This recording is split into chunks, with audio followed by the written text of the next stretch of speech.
पुणे शहरातील जुने वाडे आणि इमारती पाडताना आता पर्यावरण आणि सुरक्षा याकडे विशेष लक्ष दिले जाणार आहे।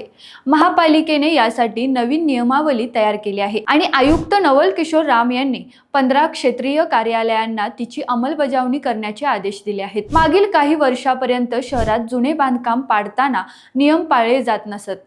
स्थानिक दबाव आणि अनियंत्रित पाडकामामुळे पर्यावरणाला आणि शेजारील सोसायट्यांना धोका होत होता। हेमंत संभूस यांच्या मागणीनंतर महापालिकेने आता ही नियमावली तयार केली आहे। नियमावलीनुसार जुने वाडे पाडताना अनेक गोष्टींची काळजी घ्यावी लागणार आहे। 25 फूट उंचीचे पत्रे लावणे, पाणी मारणे, स्प्रिंकलर बसवणे, शेजारील इमारती रिकाम्या करणे, पूर्ण वेळ सुरक्षा रक्षक ठेवणे आणि पोलीस व अग्निशमन दलाला लेखी माहिती देणं यासारखी जबाबदारी पाडकाम करणाऱ्यांवर असेल।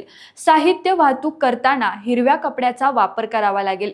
पाडकामामध्ये फोटो महापालिकेकडे सादर करावेत आणि काम पूर्ण झाल्यावर स्ट्रक्चरल इंजिनियरचा तांत्रिक व सुरक्षिततेचा दाखला मिळवणे बंधनकारक आहे। यामुळे पुण्यातील जुने वाडे आणि इमारती आता सुरक्षित पद्धतीने पाडल्या जातील, पर्यावरणाची हानी टाळली जाईल आणि अनियंत्रित किंवा चुकीच्या पद्धतीने काम करणाऱ्यांना आता मार्ग नाही। अशाच नवनवीन अपडेट पाहण्यासाठी रोकटोक महाराष्ट्र न्यूज चॅनलला सबस्क्राइब करा, लाईक करा, शेअर करा आणि तुमचं मत कमेंटमध्ये नक्की कळवा।